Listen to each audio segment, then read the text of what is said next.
Good morning, good afternoon, good evening, wherever you are in the world. Welcome to FPL. Don't panic. Fixtures are out. I've gone through them. I've done a little bit of a fixture ticker for the first 10 games just to give a little bit of a feel for where we might go. Some of our picks, some of the teams we target. Tell you what, I think it's actually created more questions than answers. I'll bring it up and give you some of my early thoughts. Absolutely nothing set in concrete. There's one thing I'm pretty confident of, though, as I look at this. I'll talk a little bit about it as I go through some of the fixtures.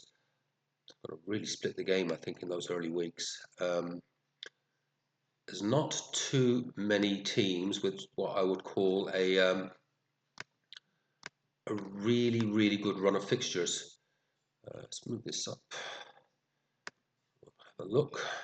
There it is. So ignore my fixture ticker a little bit. I've got my own sort of way of doing things. I'll talk a little bit about that as I go through it, because sometimes it might be more about the players that I might want to target as opposed to how easy the fixture is. So some fixtures might be a blue, that might be some might consider a green. But we'll go through it a little bit.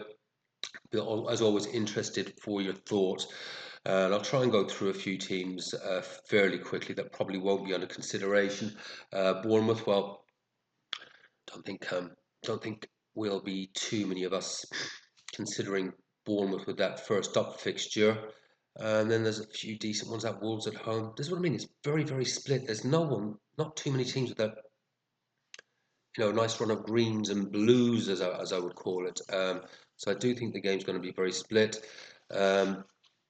What Bournemouth are we going to get? Are they going to get raided? So we still don't know. This is the other thing about Bournemouth as well. Semenyo could be going. Wouldn't surprise me if one or two others go. But who will they be bringing in? Got a weird feeling Bournemouth could be in for a struggle at the beginning of the season. But a Wolves at home fixture, a Brentford at home fixture. Yeah, not too sure I'd be looking at Bournemouth at this point in time. Arsenal. Okay, I've got Man United in blue there, who we don't know what Man United are going to get at the moment. And United themselves have got a terrible, terrible run of fixtures. But it is Arsenal. They are keeping a clean sheet, capable of keeping a clean sheet against anyone. They've shown that in the past. So Man United away, not too bad. Leeds United home. So certainly, I think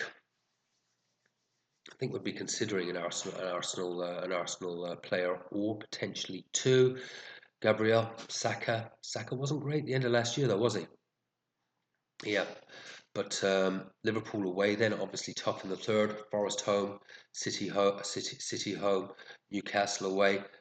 Doesn't get too bad. And I've only put in the first 10 fixtures here. I don't think there's any point looking beyond that.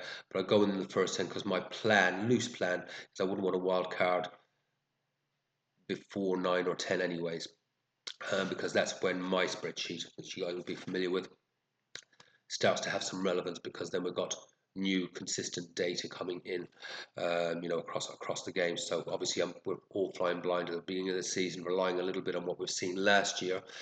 But last year's data quite often means nothing to a new season, as we've all seen in the past. Villa, it's not too bad, I suppose. Newcastle home, Newcastle are always likely to concede a goal or two. They're also likely to score two or three as well. Brentford away, not too bad. What sort of Brentford are we going to get? Key players leaving, new manager. We'll have to see. Palace home, not too bad. Everton away, Sunderland away, Fulham home. It's not too bad. I mean, you'd consider a Watkins, wouldn't you? Because depending on Villa are a decent side. Let's be honest here. So they are capable of getting a result against anyone. They're particularly good at home. There are some decent-ish fixtures there. Not too many what we call the bright greens, but Sunderland are in there. So maybe Watkins is a consideration, potentially. Brighton, yeah, not really too sure. I'm feeling Brighton. I've got a feeling they might struggle at the beginning of the season. I think they're going to lose an asset or two as well, aren't they? So I guess it depends who they come in and how they recruit. Burnley wouldn't be under consideration at all. As you can see, with the promoted teams, I've pretty much got all their fixtures in red. The only thing might consider for maybe one or two of the promoted teams is a guaranteed, if you've got a 4 million defender, that's a definite starter. Yeah, but I don't think Burnley will be on the menu unless you had a starting defender at 4 million or something like that. But I've got a feeling, as I'm going through this, think, and again, it's going to depend on this pricing, isn't it? Think a slightly deeper bench at the beginning of the season to maybe you are getting some rotations with some decent players to come in. So, as one of your players has got a really hard fixture, and actually having a decent, 4.5-ish, 5 million defender or a good third attacking option. I think that's kind of where my mind's going just a little bit. As more, and as I'm reading through these and going through it, yeah, I think maybe a slightly deep, because I think a lot of us will just go with one decent bench player and then sort of two low, very low budget. And if you need them, you need them. But with my own philosophy, obviously, of not wanting to take any hits, as I'm going through this fixture list, I think just that slightly deeper, more reliable bench could be a strategy. I'm not saying it is, and we'll only know whether we're able to achieve that when we get the pricing. Um, Burnley, Chelsea look about the one there that you'd probably want to have a look at a couple of assets from. But do we go Palmer? I think I'd be more inclined to go Enzo Fernandez than Palmer at the moment. And that, Enzo, depending on where he comes in, it could actually be quite a decent option for that little fixture run. He burnt me last year when I brought him in when he'd gotten a really good run. Then they changed his position. He went through a load of blanks, and I got rid of him. And then he got another bloody run at the end of the season. But Enzo could well be a decent option. Worried about taking in a striker with Chelsea until we know who's going to be their starting striker. Um, Obviously, they've brought in a new striker, Jackson. And then we've got Jackson. So what's going to be the go there? Who's going to be starting? There's a whole bunch of questions around that. But if we did know who was starting up front, Enzo, not bad. Or defense is up. Cucurella could be a very, very good option from a defensive viewpoint. That is probably one of the better little runs of fixtures at the beginning. Crystal Palace, West Ham, Fulham, Brentford. It's not too bad, and some really decent home fixtures there. Man United away, depending on what United turn up, we don't know what we're going to get there. Wouldn't be too scared of that at the moment. Brighton home goes on a bit. Liverpool home, and then I think Chelsea definitely a couple of assets there. We'll see how that plans out. Palace doesn't look great. 3 away fixtures in a row. Don't know what that's about. Then a couple of decent ones. Yeah, Palace maybe a defender if they've got someone in there that's definite starter at 4.5. Then just have him on the bench. They can bring him in for a couple of those decent fixtures. Uh, where are we? Everton interests me weirdly. I mean, they were obviously a lot better at the end of last year. I certainly wouldn't be looking at an attacking option, but I'd say I've nearly picked my goalkeeper to start the season. Just depends on his price. Weird feeling he might come. Pickford's been the leading goalkeeper point scorer in the last 2 seasons. Correct me if I'm wrong on that. Um, Leeds United, Brighton home, Wolves away, Villa home, decent fixtures. Liverpool away, not great, but then West Ham home, Crystal Palace home, City away, and then Spurs home, Sunderland away. And you never know with Pickford. He can keep clean sheets in the strangest places. Under Moyes, Everton defensively still pretty solid.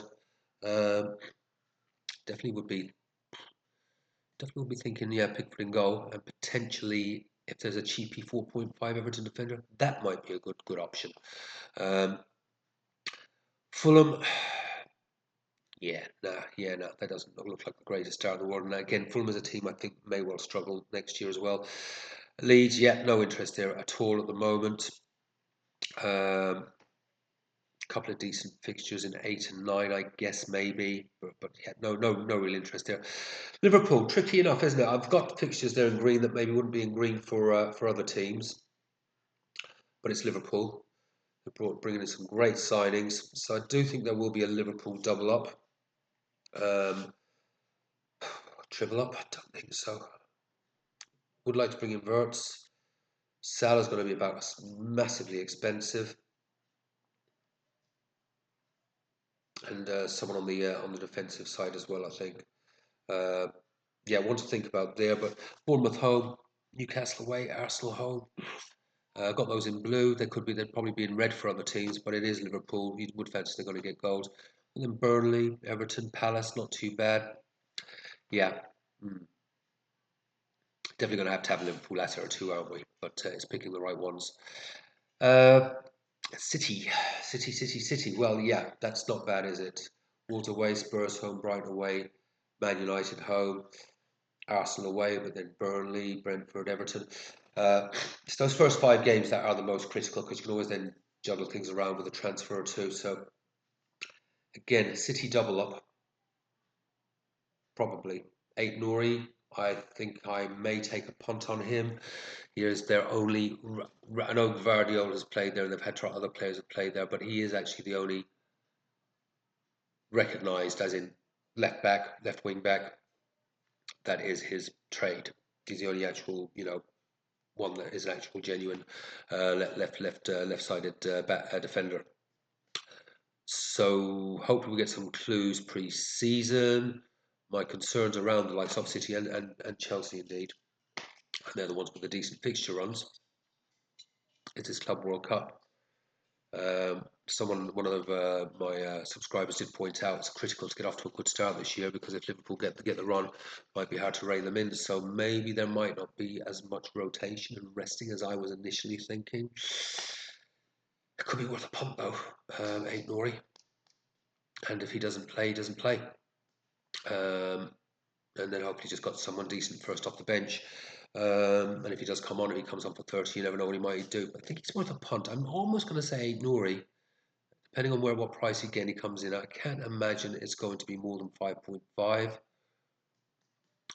Could be one of my locks. I think Picky and 8 Nori are two that I'm quite keen on, even at this very, very early stage.